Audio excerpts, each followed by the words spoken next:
Hey guys, tonight we slip into our softest linen chemise, dodge a few candle drips on the stone floor, and take a slow, sleepy walk through the velvet-draped absurdity of Renaissance Italy's justice system.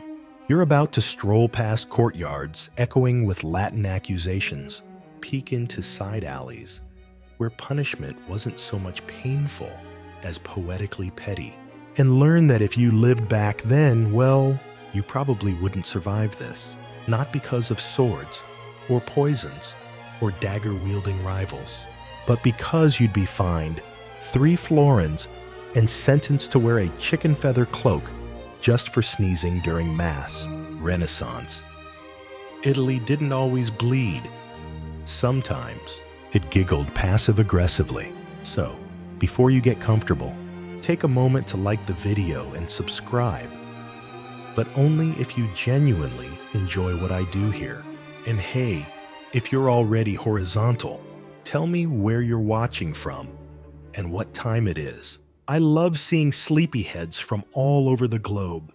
Now, dim the lights, maybe turn on a fan for that soft background hum, and let's ease into tonight's journey together.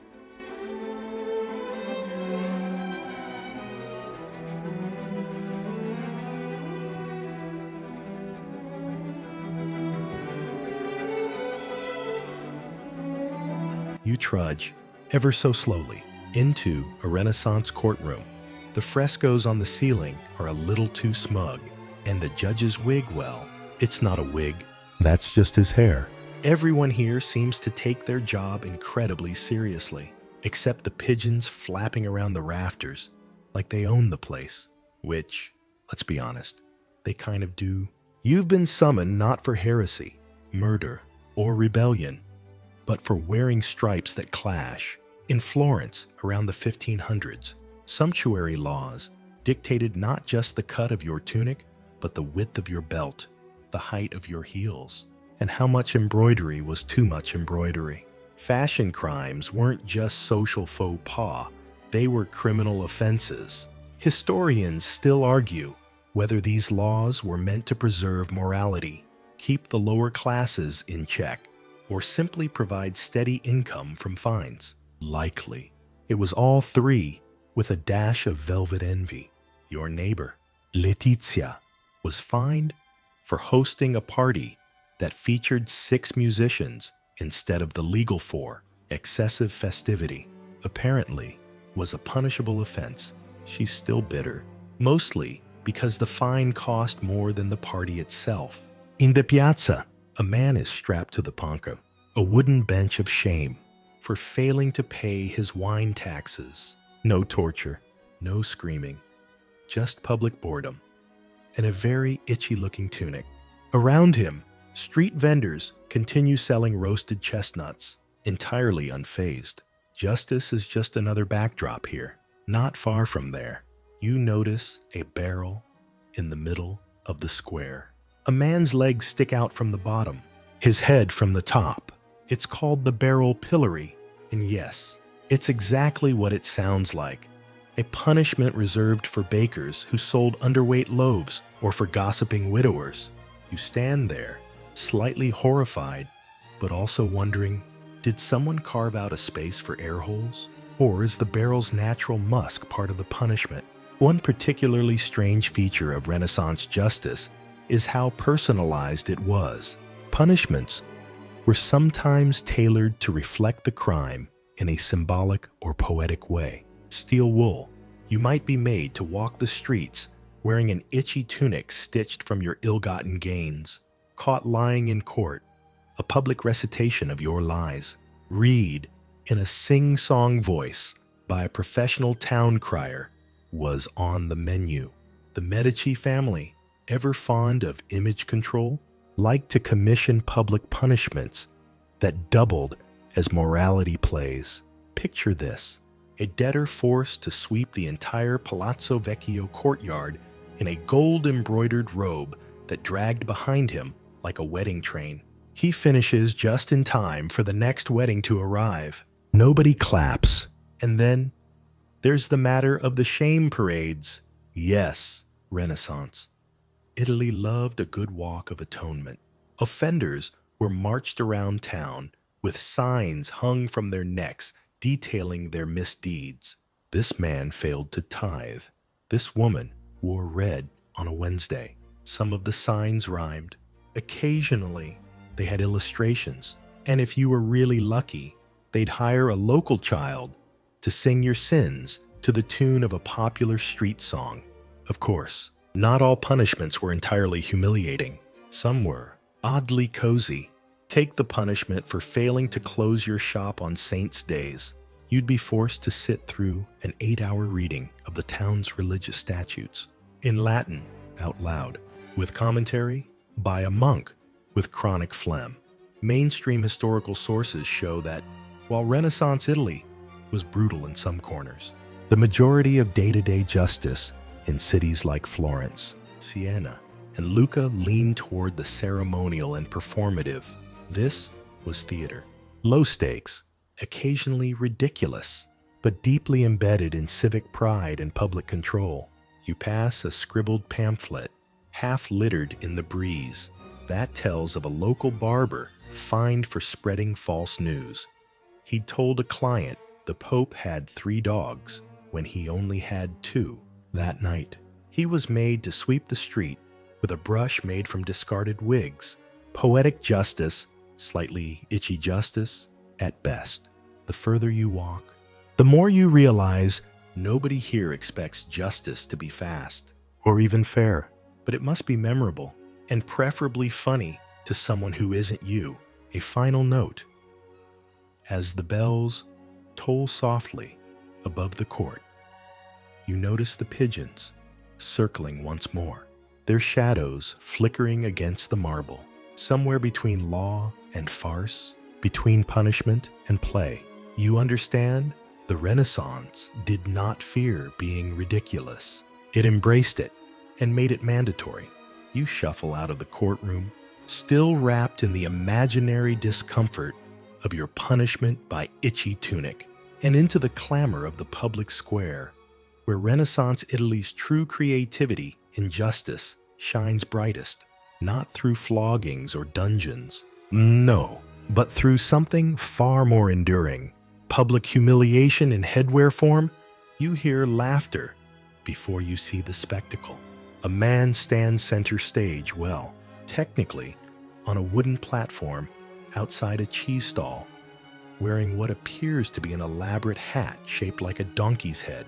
Ears flopped dramatically, painted eyes crossed comically. The man isn't chained. He isn't gagged. He just stands there, arms folded in resignation, while people pass by and whisper things like, "That's what happens when you forge a will using chicken scratch." This is the classic cappello d'asino, the donkey hat used across many Italian cities as a form of mockery-based punishment, most commonly reserved for dishonest tradesmen or those caught in marital infidelities. The hat was part humiliation, part warning label, the equivalent of a Yelp review carved into fabric. Historians still argue whether these hats had standard designs or if each city-state had its own tailor of justice. Some records describe bells sewn into the ear tips, so the offender jingled with every shameful head movement. Others suggest longer ears meant longer sentences. And you wonder, did anyone ever try to keep the hat afterward? Because frankly, it's kind of a look. You walk past another offender paraded down the street in what appears to be an oversized cowl covered in painted chickens. A man nearby explains, far too casually, that she was caught selling eggs as fresh that were clearly not. That one exploded, he whispers, as if sharing a ghost story right in the priest's hand. Such punishments were known as pena infamante, infamy, penalties. They were public, performative, and theatrical. In cities like Bologna and Ferrara, the accused might be forced to ride backwards on a donkey through town while holding a sign that confessed their crime, not in shame. Mind you, but in bright florid letters, sometimes with rhymes, or sarcastic commentary from the town scribe. You weren't just being punished, you were being reviewed, and the audience, always ready. You pass by a pair of elderly women with pastries, commenting on a man's feathered mask. Tax dodger, one says, but at least he has taste. It's the Renaissance version of gossip blogs, except nobody scrolls, everyone strolls. For a moment, you pause near a fountain. A boy stands there wearing what looks like a fishing net draped over his shoulders. His crime, skipping catechism to go swimming. The net, of course, was meant to symbolize his sin, but it's also covered in sardines. Real ones. You don't ask why. Some things are better left to local tradition. Bizarrely, these punishments were often seen as lenient alternatives. If the choice was between jail and a slow parade wearing a pig snout, many opted for the snout. After all, jail was expensive for both the state and the prisoner's family. A shame hat, by contrast, could be used again.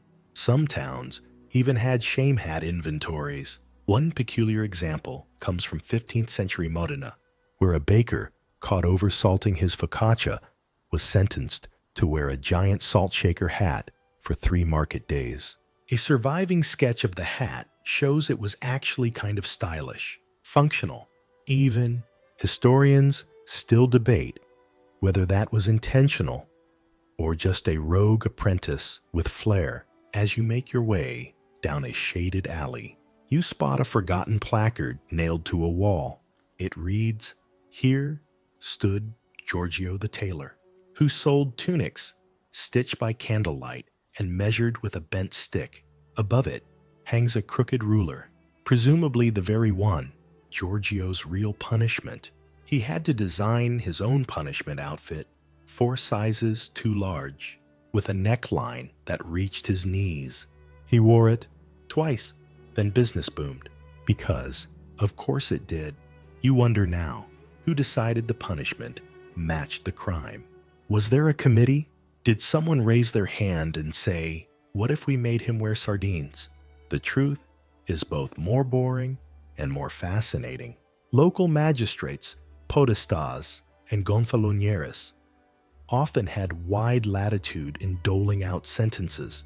Their decisions blended legal precedent, personal creativity, and a firm sense of what'll make the neighbors talk. Even the church got in on the fun. In some cases, priests devised penances that looked a lot like public punishments. Walk barefoot from the cathedral to the city gates while reciting psalms backwards. Wear your bed sheets like a toga. Kiss the feet of a statue every hour on the hour. Sleep in the nave with a placard that reads, "I doubted Lent." What's oddly touching, though, is how these punishments eventually faded into folklore. A few were so charmingly absurd, they became local legends. There's a town in northern Tuscany where the annual fair still includes a donkey hat relay, in which villagers pass the famous hat between them like a crown of mockery, all while recounting the tale of the adulterous notary who once wore it. And somewhere, buried in archives, are dozens of tiny, doodled punishments that never made it to public square. Like the man who wrote a bad poem about the mayor and had to write 100 love sonnets to the city fountain. Or the woman who borrowed someone else's dog and claimed it had divine visions. She was sentenced to recite the dog's revelations at the weekly fish market, in falsetto. So, as you settle deeper into your imaginary feather-stuffed mattress, consider this. In a world without online comment sections, Renaissance Italy built their justice on a foundation of theatrical hats, seafood-based shame, and public walks of mild embarrassment. It wasn't painless, but it was unforgettable. You continue down the winding stone alleyways of this Renaissance reverie, still chuckling softly at the memory of the sardine-covered boy and his net of penance. When your thoughts drift to something a little more ominous, a metal silhouette rumored to haunt history books and horror films alike, the Iron Maiden. Now, you might expect A dramatic introduction here. Maybe a castle dungeon, torchlight flickering. The distant echo of moaning prisoners, but instead, you're in a perfectly well-lit Florentine storage cellar, standing before what appears to be a very elaborate closet. This is the so-called Iron Maiden of Italy, except there's a catch. Historians still argue whether the Iron Maiden actually existed during the Renaissance or was a 19th century fabrication dreamt up by overzealous museum curators trying to boost foot traffic. No confirmed records show it being used in Renaissance Italy, and the few mentions in city logs are suspiciously vague, often listed alongside exhibits like miracle turnips and the goose who spoke Latin once. Still, the image persists, a sarcophagus lined with spikes, each one supposedly placed to avoid vital organs so the victim would survive painfully. It's the medieval boogeyman of punitive imagination, and while there's little to suggest any Renaissance Italians were actually poked into submission, the idea of the device crept into the cultural lexicon, whispered about in taverns by candlelight. Did you hear what they have in Milan? Someone would say, it looks like a statue, but it bites.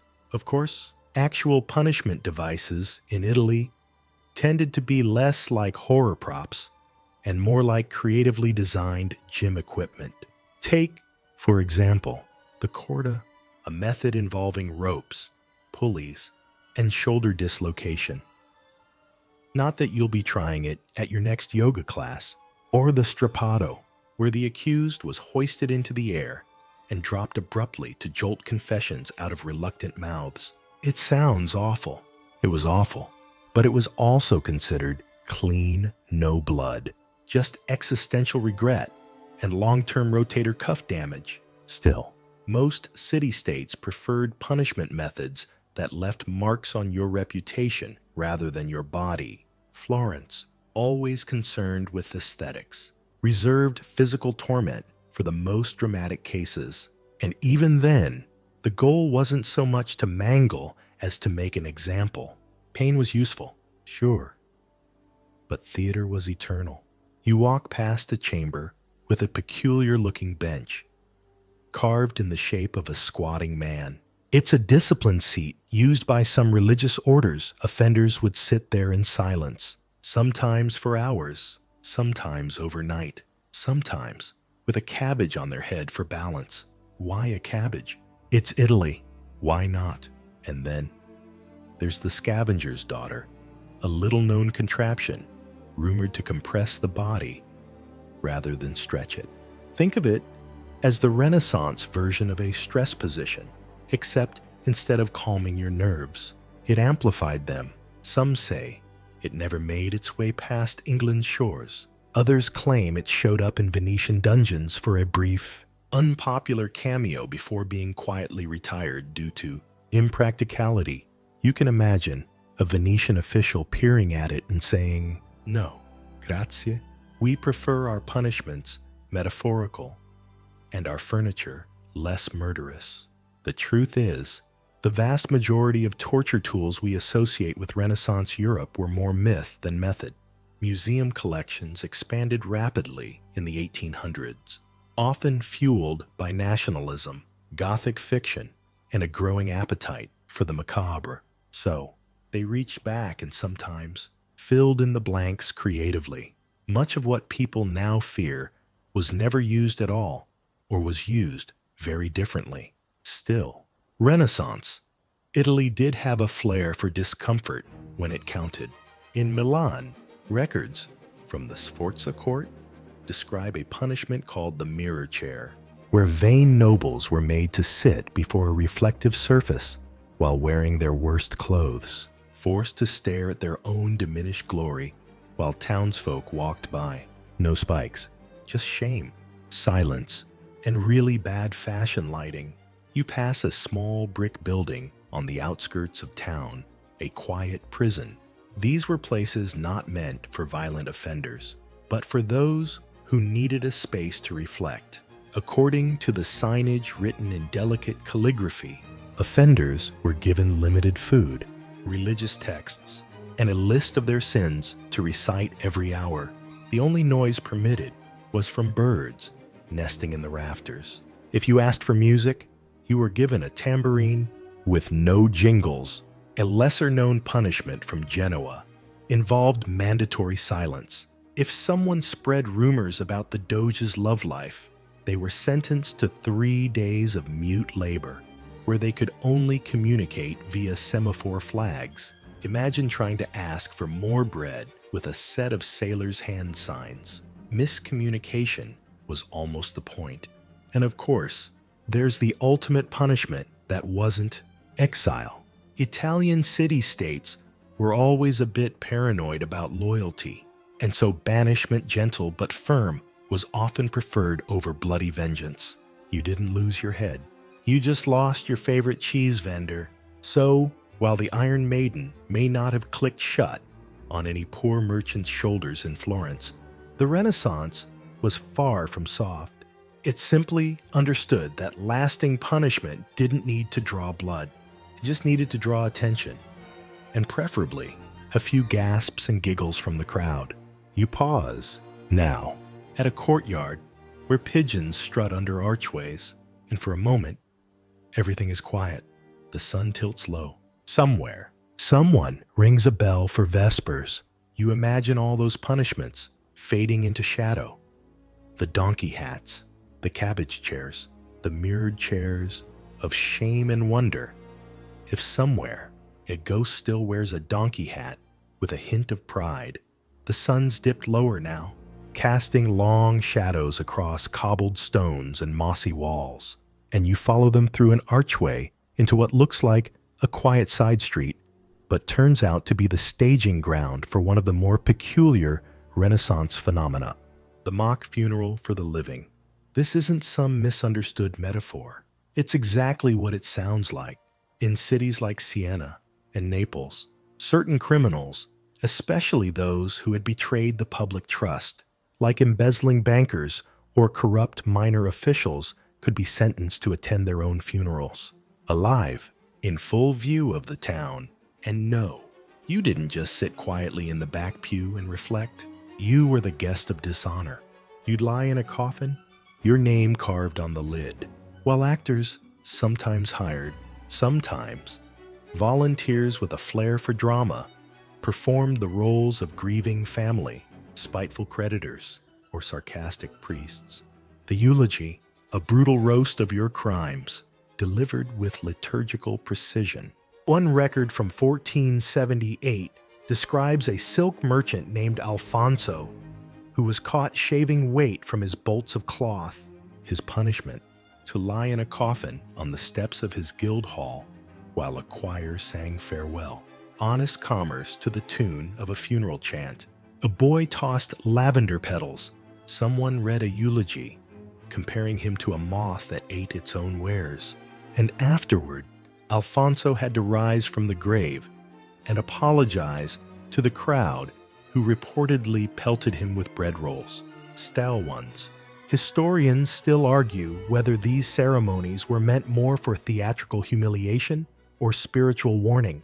Some believe they were inspired by the memento mori tradition, the medieval reminder that death comes for all and sin speeds the journey. Others argue it was just Renaissance Italy doing what it did best, blending spectacle with message, morality with mildly ridiculous pageantry, and the props.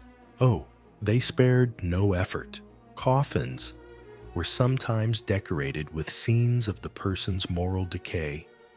Tiny painted rats stealing coins, skeletons holding legal scrolls, or devils with scales. In one Venetian account, a judge sentenced a gossiping widow to a mock burial with a tombstone that read, "Here lies the echo of the market." You pass one of these mock gravestones now, half covered in ivy. The inscription faded, but legible enough. He cheated at dice, then at marriage, then at chess. Good riddance. It's oddly poetic. Even in mockery, the Italians had style. But this wasn't the only way Renaissance Italians turned punishment into performance. Across the peninsula, moral plays became a popular form of civic correction. Instead of jailing someone, or, in addition to jailing them, the local council might require them to act in a public morality play about their own misdeeds. You can't help but imagine it.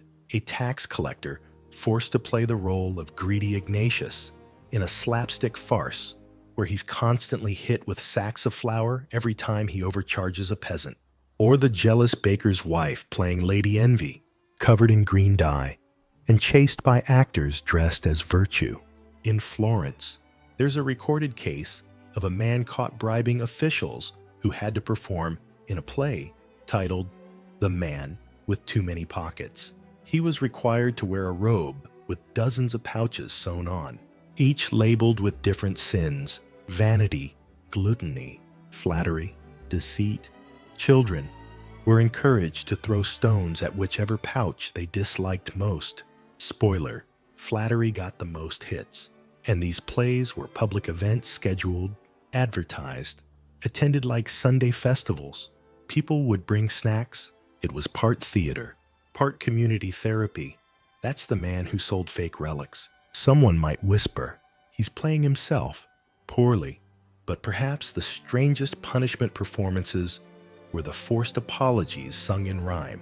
Yes, apologies sung out loud. In verse, you find a dusty parchment pinned inside a chapel wall, likely a copy containing lyrics from a merchant's public repentance. The rhyme is clumsy, but you can imagine the tune.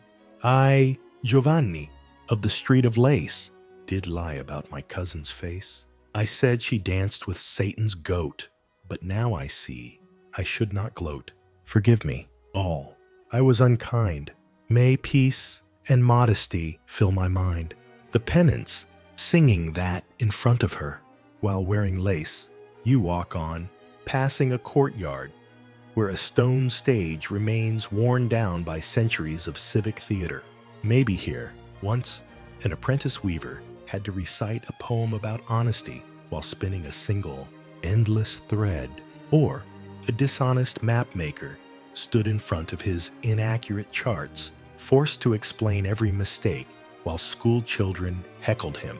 And then there's the tradition of naming and unflaming. In some cities, those who had defamed someone else had to stand beside their victim and publicly recant their insults, but also say 3 kind things, often rhymed, often awkward. Imagine being forced to say, he is not, in truth, a toad. He keeps a clean and lawful abode. And once he lent me soup. It's deeply silly, wildly specific, and more scarring than stocks could ever be. But again, there's a strange tenderness beneath the embarrassment. These punishments didn't simply aim to hurt. They aimed to reform through community, memory, and often laughter. You weren't disappearing into a dungeon. You were being folded back into the crowd, gently, wearing a silly hat and a rhyming apology. You reach a garden now, overgrown and peaceful, somewhere. Someone's playing a lute, and in your mind, you see all these moments not as cruelty, but as echoes. A stage, a sermon, a joke, a lesson. Renaissance. Italy may have punished the body when it had to, but it always believed in reaching the soul, sometimes through music, sometimes through metaphor, and sometimes through a funeral that wasn't quite yours. By now, your journey has led you through alleys of absurdity and piazzas of poetic justice. But now, you step into something quieter, more domestic. You find yourself outside a modest Renaissance kitchen in Bologna. And what's this? A baker's apprentice tied to a post, not with chains, but with noodles. Yes, really. Welcome to the world of culinary punishments, where food wasn't just nourishment, it was poetic ammunition. In Italy, where cuisine was already a matter of civic pride and family honor, food-related crimes came with food-related consequences. Selling underweight loaves, you'd have to parade through the market with a bread roll tied to your hat and a sign reading, "I kneaded dishonestly," adulterating olive oil with lard. You'd drink a spoonful in front of the local guild. Not lethal, but deeply unpleasant. In Naples, one recurring punishment involved the parade of the overcooked stew. A chef, who repeatedly served bad meals, especially if he claimed they were as the Pope eats, was sentenced to carry a bubbling cauldron of oversalted soup through town while ringing a little bell and reciting, "This is what I serve," though none should be served it. The kicker, townsfolk were encouraged to throw herbs at him. Rosemary, if they were feeling helpful. Garlic, if they were feeling theatrical. And there's one curious story from a Tuscan village about a woman who was caught poisoning figs, not fatally. Mind you, just enough to induce unwelcome digestion. Her punishment, to sell figs for 3 straight days under a banner that read, "Try them now, I dare you." She had to smile the whole time. It became a local joke, and eventually, the market renamed that spot Fig Square. Tourists still take pictures. Historians still argue whether this wave of food-centric punishments had real legal standing, or if it was more of a communal practice, semi-official rituals enforced by guilds or neighbors with a flair for storytelling. Either way, the record is full of oddities, like the butcher who sold a goat as veal and was made to perform a short play titled "The Goat Who Pretended," in verse with puppets. And then there's the matter of leftovers. In some towns, especially during religious festivals, food waste was considered a civic sin. Being caught throwing out good bread could land you in the bin of contemplation, a large wooden barrel placed outside the church, where offenders had to sit and hold a sign that said, "I wasted what others pray for." Occasionally, children would walk by and hand them crusts in solemn silence.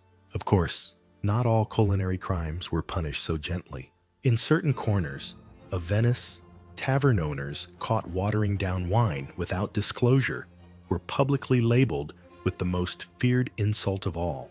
A grape thief, they'd have to wear a badge shaped like a shriveled grape and host a free wine tasting for their accusers. Awkward. Tipsy justice.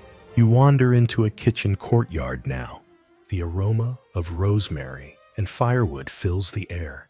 An elderly cook, imaginary but vivid in your mind, shakes her head as she remembers the days when cooks could be sued for making soup too sad. A real case, recorded in 1513, involved a widow claiming a wedding feast had brought on melancholic humors due to overly gray broth. The cook's defense: "I followed the recipe, but the weather was gloomy." He lost, sentenced to cook a free dinner for the nuns of Santa Chiara. Cheerful colors required. This blend of kitchen and courtroom extended even into marital punishments. If a spouse was accused of neglect burning dinner, forgetting feast days, or ruining a sauce, the injured party could request a culinary reckoning. A small gathering would be held, often involving neighbors, where each partner would cook the same dish. The crowd would vote. The loser would have to do all the washing up for a week and post a rhyme about their mistake on the local fountain wall. It wasn't law, but it was custom. And in the close-knit neighborhoods of Renaissance towns, custom had teeth. One lesser-known document from Ferrara details a case in which 2 rival pastry chefs, both named Marco, were caught sabotaging each other's cannoli. The court ordered them to share a stall for a month, wear matching aprons, and sell only one product, a cannoli filled with both their recipes. It was dubbed Marco II's Misery. People lined up around the block. You pass a stall now. Just a memory, really? But if you close your eyes, you can almost taste the layered irony. Even the church got in on the act. In some monasteries, monks who broke kitchen rules, stealing honey, hoarding figs, overboiling eggs, had to cook for the entire order, blindfolded. The result? Chaos, and a humbling reminder that food is a gift. not a battlefield. Of course, food punishments weren't all passive. One 16th century Milanese priest noted a practice called the garlic march, where liars and boasters were made to walk behind an actual garlic cart, announcing their sin in rhyme. Why garlic? Because, as the priest noted, it draws tears and truth alike. No one stood near them for days, but perhaps the gentlest punishment of all was the compulsory feast of reconciliation.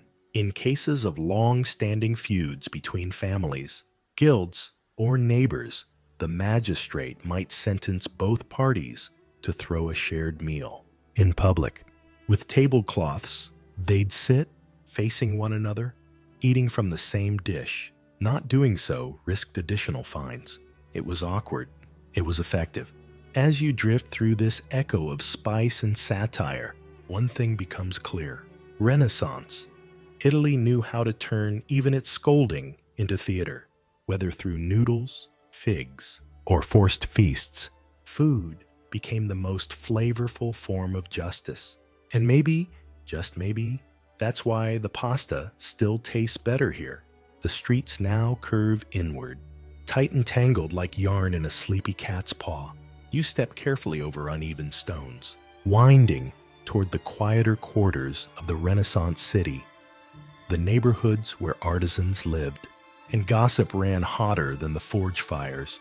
Here, tucked between a candlemaker's shop and a laundry yard, we find something truly bizarre. Punishments by fashion. Yes, in a land of dramatic robes and feathered caps, your crimes could be judged not just by jail or coin, but by the clothes on your back, or rather, the clothes you were forced to wear. You stop in front of a crumbling fresco. It shows a man in garish yellow breeches and a hat shaped like a fish. Why? Because he was caught spreading rumors about his neighbor's fishmongering business. The sentence: he shall become the fish he mocks. For a full week, he had to walk the market dressed as a half-man, half-code, waving his hat like a dorsal fin. Renaissance cities, especially fashion-forward Florence and Milan, took appearance very seriously. Dressing above your station was not only frowned upon, it was punishable, and not in the way you'd expect.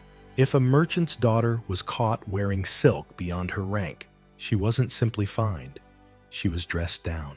In public, by order of the sumptuary court, historians still argue whether these fashion laws were about morality, economics, or keeping tailors in business. But the best part, repeat offenders had to wear the outfit of humble pie, a patchwork robe of mismatched fabrics, sewn from cuttings of clothes they'd worn illegally. It looked like a walking quilt of bad choices, and on the back, a stitched label. I thought I was finer than Florence. It rhymed in the original Italian, barely. You pass a tailor's guild hall now, and in your imagination, a trial is underway. The accused, a cobbler's son who wore crimson boots. The verdict, community service, and a new pair of shoes dyed the color of cabbage. One particularly odd punishment, reserved for vanity crimes, involved the mirror dance. Offenders, often young nobles caught preening too long in public, had to perform a short apology ballet while holding a mirror in front of their face. The kicker, the mirror was cracked. Symbolism, darling, and the music, played by the local cobbler's apprentices with deliberately off-key instruments. It wasn't meant to be graceful. There's a famous case from Siena of a man who claimed his beard held more wisdom than 10 scholars. Naturally, he was sentenced to grow it out to absurd lengths, then wear a velvet cape that read, "Ask me anything?" Locals queued up with riddles and math problems. He cracked on day 3, but not all fashion punishments were silly. Some were steeped in tradition and community healing. In Bologna, those who betrayed a family member or insulted their trade were made to wear the robe of misremembered kin, an outfit made of cloth dyed to look like faded family crests. They'd stand in the piazza, head bowed, while passers-by placed symbolic tokens in their pockets. Thread for trust, peppercorns for betrayal, thimbles for broken promises. Historians still debate whether these customs served actual legal functions or simply gave the community a way to express disappointment with flair. Either way, the documentation survives like the account of a baker forced to wear dough around his neck for selling undercooked bread. As he walked, birds followed him. The children called him Saint Loaf. And let's not forget the reverse parade, held annually in some towns. Those who'd been punished for fashion crimes in the past year had to walk in a parade, but backward, wearing their worst outfit. A jester led the way, tossing mismatched socks to the crowd. You weren't supposed to laugh, but everyone did. You pause in front of an old guild statue, its stone robes fluttering in a breeze that doesn't exist. It bears the motto, "Style without honesty is theft in disguise." A bit harsh, but you get the point.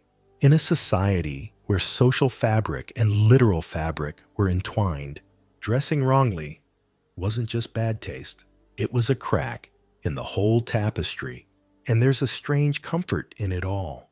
These were punishments designed not to maim or exile, but to recalibrate, to remind people who they were and where they stood, sometimes with a belt of bells, sometimes with a chicken hat. Yes, a chicken hat. There's a case, recorded with delightful specificity, of a man who mocked his wife's hat-making skills. His sentence: to wear her rejected hat designs for a week, including the infamous rooster cap. He was also required to compliment her technique loudly at each town bell. A fine curve, my love, exquisite plumage. She forgave him, eventually, and in case you think only men suffered these fashion fates, rest assured, women were just as subject. One Florence woman, caught trying to pass herself off as noble, had to wear a gown with fake pearls made of dried beans and a sash that read, "Lady of Lentils." She later opened a soup stall under the same name.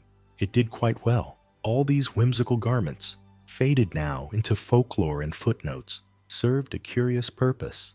They stitched social expectations into the daily fabric of life. Walk the wrong line, and your clothes would tell the story for you, literally.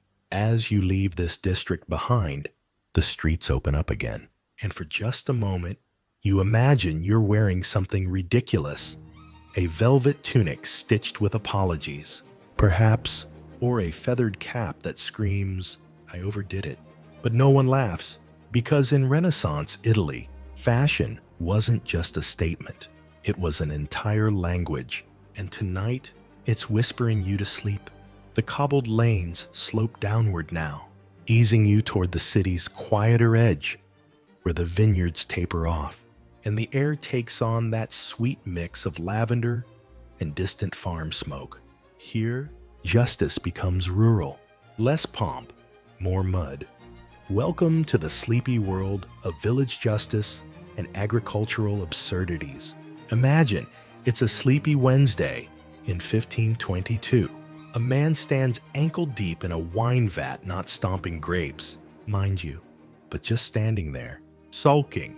Why? He was caught watering down the town's wine reserves with spring water. The punishment: to soak in the product, he insulted and explained fermentation to passing villagers in song. It's hard to overstate how seriously Renaissance Italy took its farming. Crops were sacred, livestock practically family, and the rhythms of planting and harvest dictated everything from holidays to romance. So naturally, when someone tampered with that sacred order, say, by stealing a prize pig or harvesting grapes too early, they didn't just get fined, they got theatrical. One beloved punishment in the Veneto region was the donkey dialogues. Offenders who damaged community tools or disrupted planting schedules had to stage a short play with a donkey as co-star. They'd read lines from a scroll, pretending the donkey was the town's agricultural spirit. The play always ended with the line, "The soil remembers," cheesy. Absolutely. Effective. Without question. And speaking of cheese, there's a record from a Piedmont village of a woman who was caught hoarding the community's butter churn during Lent. Her sentence: to churn butter in public for 6 days straight, while chanting, "Sharing is smooth, hoarding is curdled." A small boy followed her around, ringing a cowbell. Historians still argue whether these rituals sprang from actual laws or were more like structured shaming festivals. Either way, they carried weight, especially in towns where the harvest depended on everyone playing their part. Stealing manure, for instance. Yes, that happened, was treated like sabotage. One farmer, caught siphoning compost under moonlight, was made to wear a crown of cow pies. It was decorative and aromatic. You pass a worn wooden cart now, the wheel slightly cracked. A memory lingers in the air, the trial of the wheel. In some communities, broken tools weren't discarded. They were put on trial. The smith, the user, even the cart itself would be questioned. If it was deemed negligence, the offender might be sentenced to tool mourning, a solemn hour spent cradling the item while apologizing publicly for treating it poorly. Local children attended. With popcorn, there's a strange poetry in these rural rituals, where city punishments relied on pageantry and legalese. The countryside preferred fables and farm metaphors. If you trampled a neighbor's herbs, for example, you might be forced to regrow them in his yard in the shape of your initials. And then there were the animal-based sentences. One document from Emilia-Romagna describes a man who let his goats graze on sacred fig trees. His punishment: to walk the goats through town, dressed as a fig himself leaves. Fruit Hut, the works.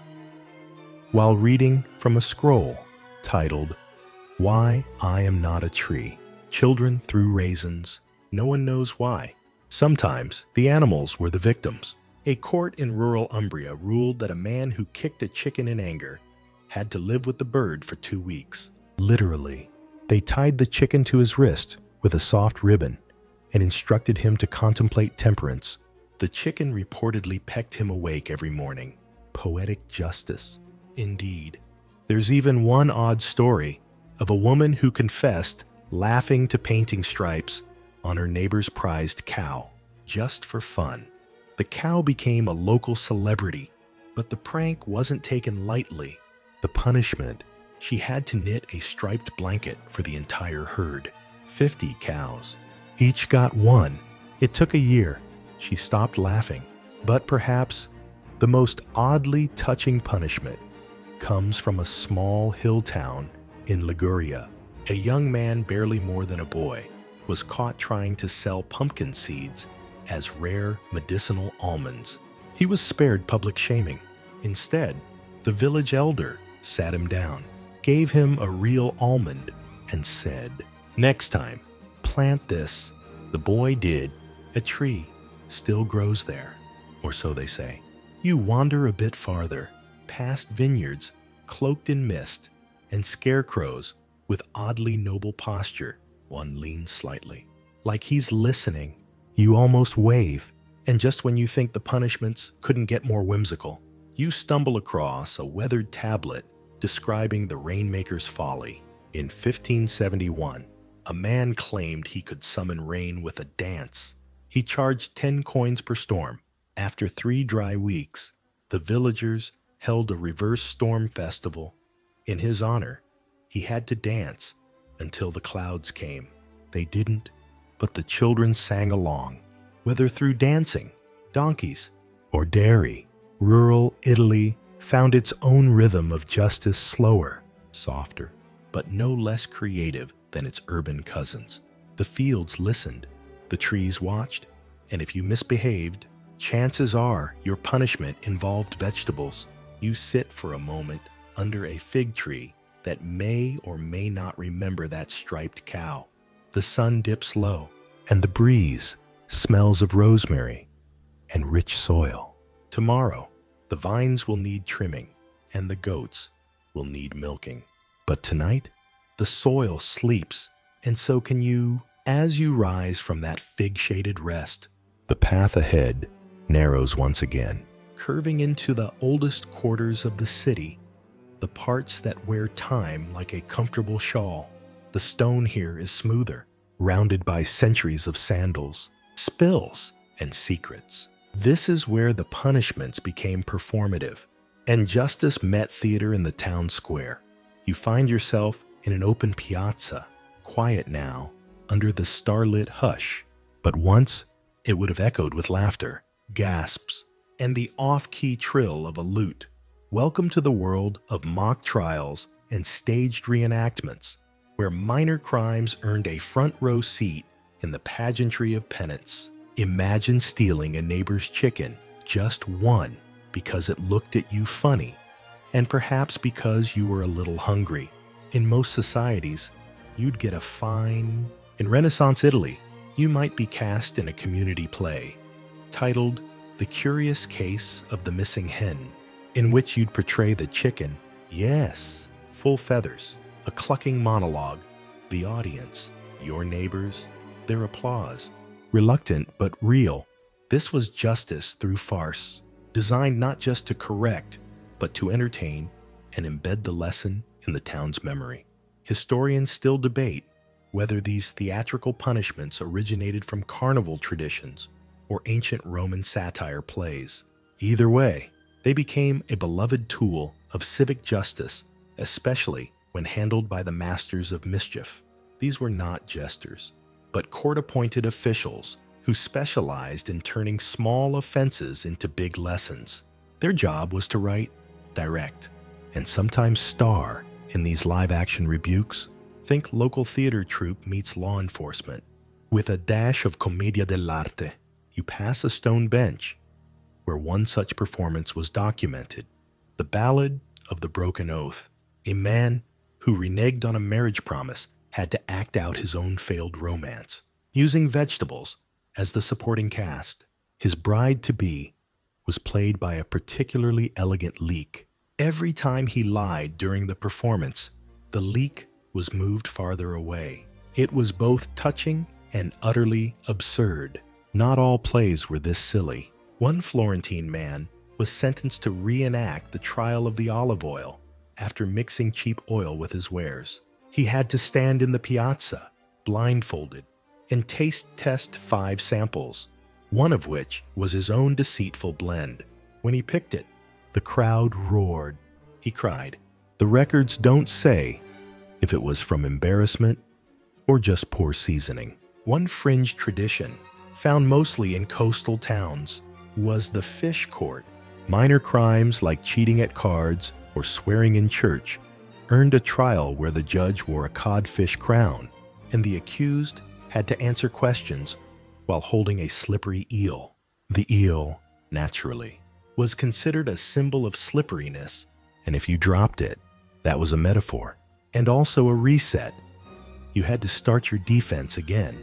You sidestep a slightly cracked flagstone that may or may not have been the site of the Great Soapbox debacle of 1481.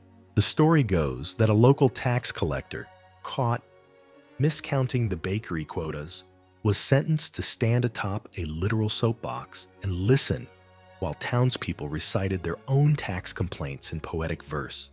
The punishment lasted 3 days. On the 4th, he issued new ledgers and a formal apology in rhyme. And then there's the tale of the silent song, one of the few punishments that leaned into the dramatic arts without any humor at all. In Verona, a midwife accused of breaking a confidentiality vow had to sit in the center of town, surrounded by singers performing a haunting melody with no lyrics. The silence where her words once were echoed louder than any speech. Some said it was beautiful. Others said they never trusted a tune without words again. You pause beneath a faded plaque, barely legible now, that marks the spot of the trial of the spoon thief. A baker's apprentice had been sneaking extra honey using his thumb. The judge ruled that he must attend every dinner in the guild hall for a month, eating only with his hands. But not to be cruel, they gave him gloves. Made of dough, he reportedly developed a deep hatred of pastries. These theatrical punishments were more than comic relief. They were moral storytelling, a way for small towns to reinforce values without harsh sentences, to say, "We saw what you did, and now everyone else will too," but in a way that lets you come back from it. And that's the crucial difference. Renaissance Italie, especially in smaller communities, care deeply about reintegrating the misbehaved. Theatrics allowed the offender to laugh at themselves, or at least to see their folly reflected through a chorus of townsfolk and an overly dramatic accordion player. Of course, there were rules: no staging reenactments during funerals or high holy days, no audience participation without a designated jester's license, and, perhaps most importantly, no tomato throwing unless specifically scripted. That last one was added after the infamous tomato tax tango of 1539. Don't ask. As you sit in the center of the piazza, you can almost hear the applause echoing from centuries past. A jester bows, a thief recites a poem about bread, and noblewoman pretends to be a goat. Her punishment for overpricing cheese at market, and you're just a sleepy guest, nestled in a corner of a world that found joy in justice and meaning in mischief. Somewhere, a lute twangs one last note, the curtain falls, the crowd disperses, and the stars applaud in silence.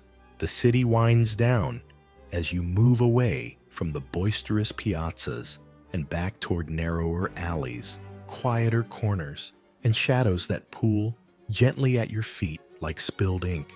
The scent of rosemary and waxed wood lingers in the air as you approach the more introspective edge of Renaissance justice, the domain of moral offenses and personal vices, and the strange, sleepy punishments crafted to tame them. In Florence, a city of silk and secrets, morality was monitored with something close to obsession, not just grand sins like theft or treason, but small, slippery failings, vanity, gossip, immodesty, and even laziness were all fair game, and the punishments oddly poetic. Let's say you were caught boasting about your family's non-existent noble blood while sipping wine too loudly in a tavern. Your sentence might involve a quiet corner in the cathedral where you'd sit wearing a tunic stitched with embroidered family crests, each one incorrect. Beneath them, the words, "Nobility begins with humility," in Latin, of course.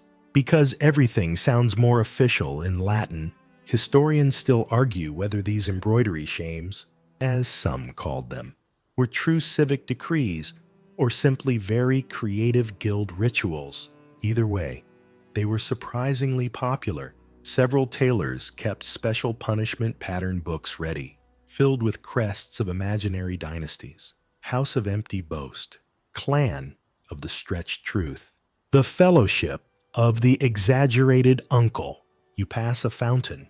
Its trickle soft, almost conversational. In Siena, gossip, especially among market women, was considered both a civic nuisance and a potential fire hazard. Not metaphorically, literally. They believed too much chatter could summon bad spirits and ruin a batch of soap. So, a known gossiper might be tasked with the soap watch. They'd stir communal soap vats for 3 days straight, under supervision, chanting a recipe aloud. Every time they misquoted it, a spoonful of raw lye was set near their feet. A visual reminder, not for punishment, just proximity. They were told, words have consequences, and so does soap. Now, walk a bit farther, past a crumbling column where a plaque once hung, long since worn smooth. This, they say, is where the yawner's bench once stood. In Bologna, frequent yawners during public sermons were seated together, mid-sermon, on a bench, with carved eyebrows, raised permanently in judgment. They were handed lavender sprigs and tasked with waving them in front of their own faces to stay alert. The theory, if you're bored, at least look pretty while doing it. And yet, some punishments weren't about humor. They were about restraint. In Venice, a woman with a taste for expensive perfume but unpaid debts was once sentenced to wear a plain linen robe infused with garlic oil, a subtle reminder, or not so subtle, depending on how you feel about garlic. She walked the bridges like a slow-moving bouquet of pasta night. Afterwards, she paid her debts and started a trend in sandalwood instead. There's also the curious case of the mirror turn, practiced in a few northern cities. If someone was deemed vain, say, admiring themselves excessively in shop windows, they were assigned to the mirror walk. They'd carry a polished silver plate down a designated street, facing outward so that everyone else saw themselves instead. The punishment wasn't for the vanity. It was to make them a literal reflection of the community. Strangely, it caught on. Some people asked to volunteer for the role. Open scholarly debate still surrounds the origins of a certain Tuscan tradition, the silent supper sentence. Men caught bragging in wine dens were invited firmly to a dinner with local elders. No speaking allowed. Every dish came with a small scroll, printed with a virtue, patience, humility, moderation. If you dropped your spoon or giggled, dessert was revoked. And it was always lemon custard, so, worth behaving for. Now pause, just here, beside a shuttered bakery with ivy climbing across the lintel. Behind this very wall, the loaf of contrition was once needed. In Ferrara, bakers who were caught underweighing loaves had to bake a bread of apology, a massive, unsellable loaf shaped like a heart, a scroll, or, in one cheeky case, the word oops. It was displayed for a week. Townsfolk were invited to nibble it free of charge. A surprisingly wholesome approach to corporate accountability. And just when you think Renaissance moral enforcement has no more surprises, we arrive at the nightcap of reflection. Found in some monastic towns, this was a gentle sentence for monks who fell asleep during evening readings. Instead of a harsh rebuke, they were given a special cap, embroidered with stars and moons, and asked to sit alone in the chapel after dark, reading quietly to themselves. The cap was said to encourage clarity of mind and, ironically, better sleep. Some monks requested to wear it even when not in trouble. You sit now in a small courtyard where shadows nestle like cats in the corners. A single lantern sways in the breeze. It feels like the kind of place where someone might once have confessed a white lie, then been sent to untangle a basket of knotted ribbons while whispering affirmations. The moral of it all, Renaissance. Italy didn't always punish with iron or fire. Sometimes it punished with irony, with fabric and herbs and public poetry.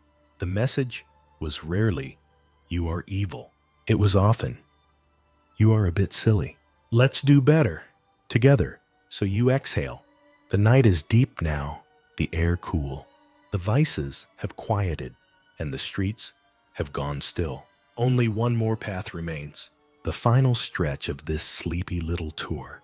Through Italy's softest justice, the moon floats higher now, casting its pale hush over the rooftops and cobbles. Even the cats seem to walk slower. You find yourself on the outskirts of the city, where the rules grew looser, the customs stranger, and the punishments, well, let's just say they flirted with the philosophical. This is where we end. In the realm of symbolic justice, those odd little penalties that weren't about shame or spectacle, but reflection, literally and figuratively. In small hillside villages across Tuscany and Umbria, there lived a peculiar tradition known as the empty chair sentence. Offenders, usually those who'd broken a promise or betrayed a friend, were required to set a chair in the town square at dawn. Nothing else. Just a chair. Their job was to sit beside it, not in it, and wait all day. Curious townsfolk would pass by, some asking questions, some just nodding. The idea, the empty seat, represented the space you'd left in someone's trust. Your job wasn't to perform or explain, just to sit, to listen, and to learn the shape of absence. Historians still debate whether this ritual had roots in early Christian penance or folk storytelling. Whatever its origin, it endured in some form for centuries. One account even tells of a man who returned to the same chair every year on the anniversary of his misdeed. Unprompted, he brought wine the second time, and friends by the fifth. You walk a bit farther now. The city behind you, a cradle of golden windows and sleepy sighs. Here, along an old monastery wall, you find another forgotten punishment, the Shadow March, reserved for liars, especially chronic ones. It involved walking from sundown to sunrise, never speaking, always moving toward your shadow. Symbolic, certainly.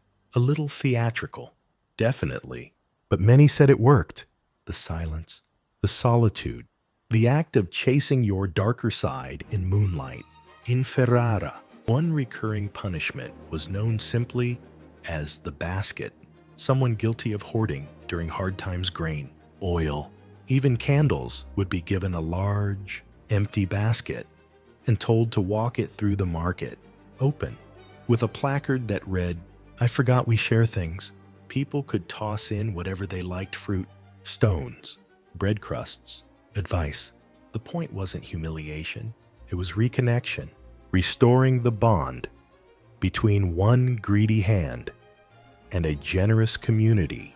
And then there's the pebble penance in the Apennine hill towns, mild slights cutting in line, swearing near a shrine. Forgetting your mother's birthday could earn you this poetic chore. You'd be given a pouch and asked to collect 30 pebbles from the riverbed. Not any pebbles, smooth ones. Egg-sized, pleasing to the touch. As you picked each one, you were told to reflect on a different virtue. Kindness, patience, honesty, restraint. It was quiet work, good for the knees, excellent for the soul. One particularly fringe punishment, likely exaggerated over time, was called the umbrella of apology. Originating from the drizzly streets of Genoa, it was reserved for those who interrupted others excessively. The offender was given a large, brightly painted umbrella, labeled, "I'll wait my turn," and instructed to open it every time someone else spoke. Indoors, outdoors, at home, at market. Needless to say, it encouraged better listening skills. And yet, not every symbolic punishment had such a gentle arc. In some corners of southern Italy, the bell of burdens awaited those who ignored community chores or refused to aid neighbors in need. They had to carry a small bell, beautifully made, always tuned in a pouch for a week. The twist: every time someone asked for help, they had to ring it before answering. The sound became a question. Will you help? Will you grow? You cross a small wooden bridge now, below which a stream babbles like an old woman, telling secrets to the rocks. It's easy to imagine a youth sitting here, barefoot, sentenced to listening duty for laughing at a visiting elder's accent. Their task: sit by the stream each afternoon and write down every sound they could hear. Wind, water, leaves, and one very grumpy goose. This form of justice wasn't about embarrassment. It was about slowing down, about paying attention, about noticing what, in haste, we forget. A final story waits at the edge of the woods. The lantern walk. In many towns, those who spread rumors were given an oil lantern and asked to light the way home for others during festival nights. No speaking, just holding the light, as if to say, I once brought confusion, let me now bring clarity. And you've walked this whole strange journey with quiet footsteps and open eyes. You've seen how Renaissance Italy blended justice with creativity, reflection with ridicule, and always a sense of community underneath it all. These weren't punishments built to destroy. They were built to mend, to reconnect a person with their town, with their better self, or simply with the absurdity of having to wear a garlic robe in public. So, as you leave this dreamlike place of lavender shame bouquets and loaf-shaped apologies, you carry with you the soft wisdom of a time when people believed that even punishment should serve the soul. The air thickens now, not with heat, but with sleep. Stars blink lazily overhead. The road home is smooth, gentle, familiar. You are no criminal here, just a guest in a world that hoped, quite earnestly, that a little embarrassment and a lot of laughter could fix what ailed the heart.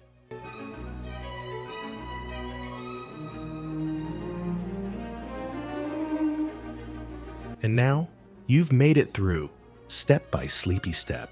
The stones are behind you, the whispers of the piazza, the giggling of jesters, the slow creak of wooden benches fading, like dreams at dawn. Take a moment to let your breath fall into rhythm with the night. Let each inhale be soft and warm, like a linen curtain brushing a sunlit floor. Let each exhale carry away the echoes of old voices, the rustle of robes, the flicker of lanterns dancing across cobbled streets. You've wandered through justice, yes, but not the cold kind. This was a gentler justice, a human kind, the sort that tries to teach without breaking, the kind that hands you a mirror instead of a chain. So as you rest now, remember the quieter lessons. That shame can be softened with humor. That wrongdoing doesn't have to end in exile. It can end in community theater and garlic. That even mistakes, worn like a robe, can be part of someone's return to grace. Your pillow is the empty chair you never had to fill. Your blankets are the shadows you no longer chase. And your dreams, they're made of fig trees, distant bells, and the soft rhythm of feet on forgiving stone. Close your eyes. Breathe deep. There is nothing else to do. You've already walked the long road of the peculiar, the poetic, and the peaceful. The story is done. The night is kind, and sleep is waiting, just a little breath away.